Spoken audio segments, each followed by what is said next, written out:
Yan. Naalala niyo si Tony Blair. So, dati siyang British Prime Minister.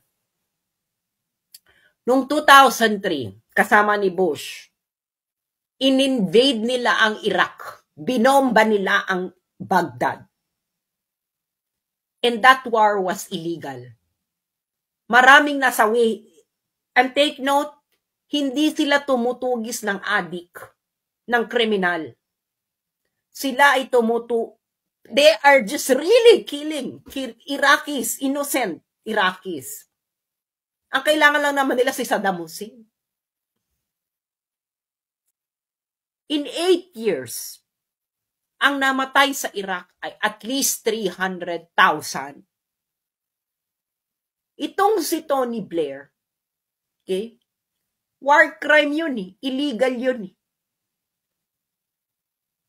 Alam nyo ba ang ICC?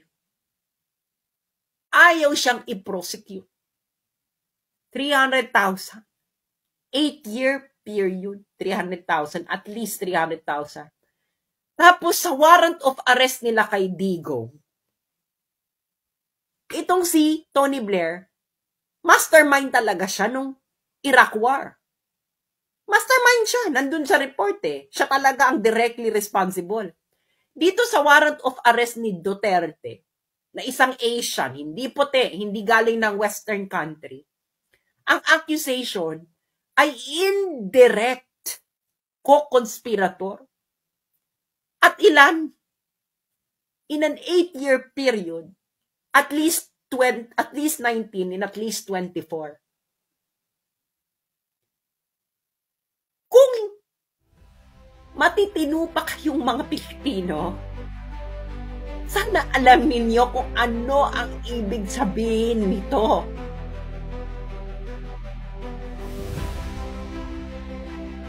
Kung hindi nyo alam ang ibig sabihin nito, mahiya kayo sa pagiging Pilipino ninyo at sa pinaglaban ng mga bayaning namatay sa pakikipaglaban sa mga dayuhan.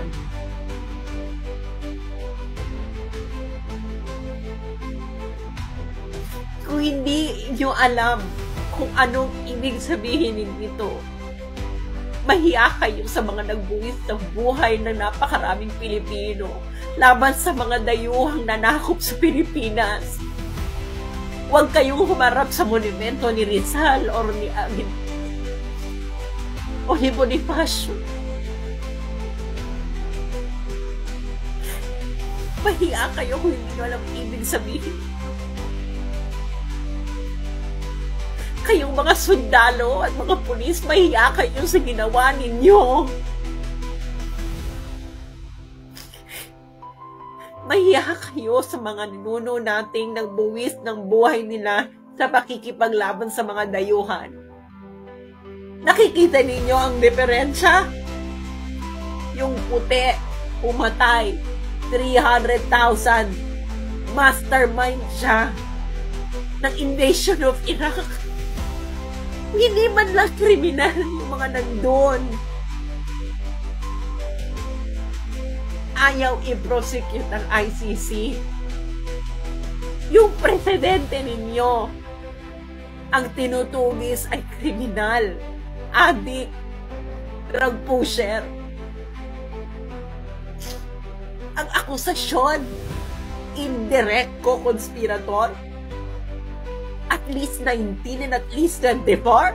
Yung isa at least 300,000, ayaw mong i-prosecute. Kung hindi nyo alam ang ibig sabihin dito, mahiya kayo sa pagiging Pilipino ninyo.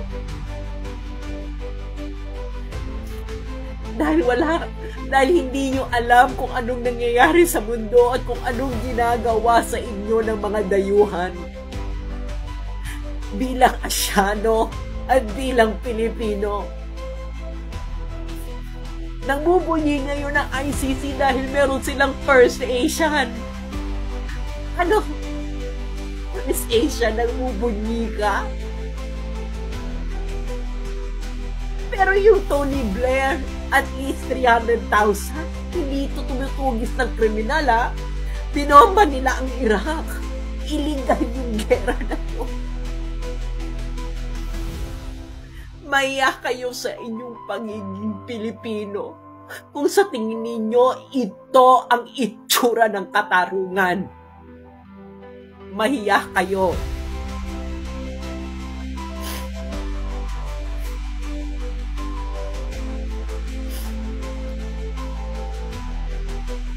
Kayong mga sundalot Pilipino, mahiya kayo sa mga pagiging Pilipino ninyo. Hindi kayo Pilipino. Kayo ay mga tuta ng dayuhan. Hindi nyo nakikita to? Kung anong itsurang ano to? Ha? Tapos, sasabihan ka ng ganyan? Bababuyin yung konstitusyon mo? Harap-harapan na? Bulag kayo? Mahiya kayo sa pagiging Pilipino ninyo.